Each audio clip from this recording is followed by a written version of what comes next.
Let me introduce, my next guest is probably the only beautiful and talented actress that I know of to emerge from the town of New Liskeard.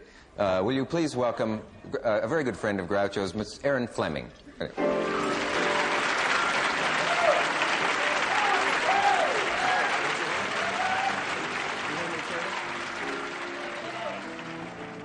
I said New Liskeard there. Where is New Liskeard? Oh, it's, so far north, it's appalling. They're under probably 10 feet of snow right now. It's in Canada. Yes, it's 100 miles north of North Bay, which is pretty far north. Yeah, yeah. But I went to school in Toronto all my life, to boarding school, because the schools at home weren't really adequate for an aspiring actress, and I was crazy to be in show business. Had to be in showbiz. Absolutely. Yeah. And how, let me ask you about, you and Groucho are very good friends.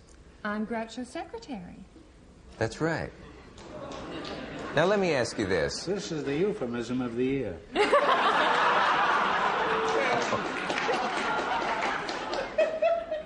The euphemism of the year, eh? You are Groucho's acting secretary. Well, no, he has a secretary who does the hard work. Yeah.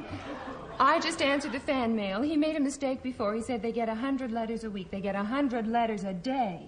Uh-huh. I wondered about that. I thought 100 sounded pretty conservative. And it's an enormous job. It's just gigantic. Yeah. And I read the letters to Groucho, and he dictates an answer. Usually the letters say, Dear Groucho, help, I'm being held prisoner in an institution of higher learning. And they go on to invite him to their bar mitzvah or something like that. Oh, yeah, I know he's constantly invited to places. And he writes back, gee, I got your terrific letter, and I'd write you a longer answer, but I'm very busy chasing my secretary around the room. And you get to type all those out, or at least you have them dictated Not to you? while she's running. So you're the lady Groucho chases. I've gotten some of those letters. Yeah. And you always refer to the lady who was working with you in the room at the time.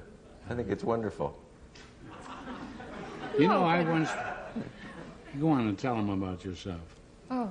Well, I heard that we met once before. Yes, you were supposed to play my husband in a play. What is that all about? That's right. We're still waiting for you. We're still waiting for the Dick Cavett show to fold so we can have you back on Off-Broadway. Oh, well, just thanks think. a lot. What is this about? I have no notion what you're talking about. Yes, you do. Herbert Berghoff wanted you to play you're right. my husband in a play by Louis Arkansas. That's right, called you're right. The Country Cousin. And you came down to read, and 2 weeks later, the first Dick Cavett show started. And we're still waiting for you. Just think. We might now be the Lunts of Off-Broadway. We might be the Lunton Fontanne of a show that folded in a couple of days. Even the Well, that's right. I think that looked like a pretty good script, but I'm doing this and all. Well, you must be. We don't want to talk about me. People want to know from you what Groucho's really like. You're a You've seen him. wonderful actor, and I think people should know it. I really do. They don't, though. He really is absolutely sensational, legitimate actor. But what is Groucho really like? Oh. Why do you think they call him Groucho? Well, is he irascible and all of that? No. He's very lovable and easy to work for.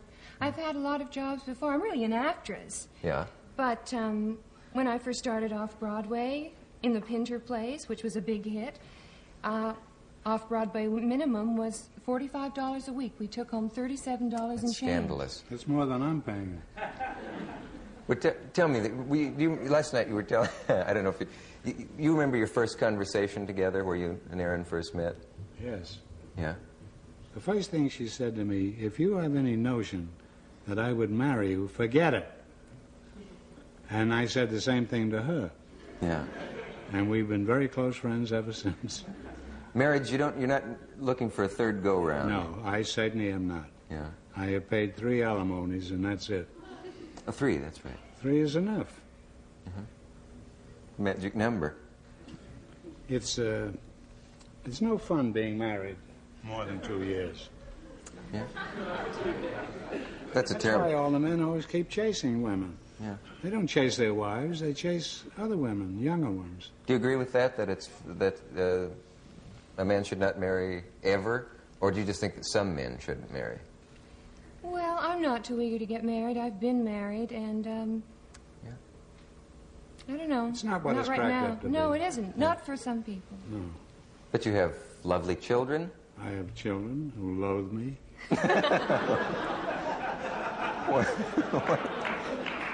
Why do you say a thing like that? They love me.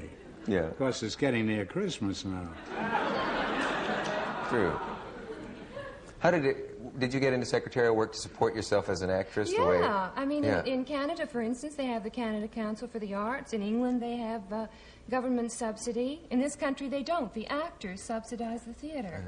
I know. I supported myself by typing. If I hadn't studied typing in high school. That's what I did, too. Yeah. Exactly. Or driving cabs. Lots of actors, really good actors, drive cabs, and they're in plays at night. They're on soap operas off and on. It's really tough. And I think there should be some kind of a government subsidy. Yeah. By the way, are you keeping notes of things Groucho says at work secretly, and all that? on tape. Does he know about this? Every once in a while I play something for him and he denies he ever said it. Yeah. Well, I am a pathological liar. But I think all men are. My favorite thing is when the phone rings and he answers it, "Hello, this is Groucho Marx, the living legend." Do you do that? I only do that because I mean it. You are referred to as a living legend, and I've always wondered what it feels like to be a living legend. Oh, I usually feel lousy. Yeah. There's a guy on TV that fascinates me. He sells some stuff. I guess you're not allowed to say it here, because it isn't one of the Sponsors. That you sell, so Yeah. I wouldn't.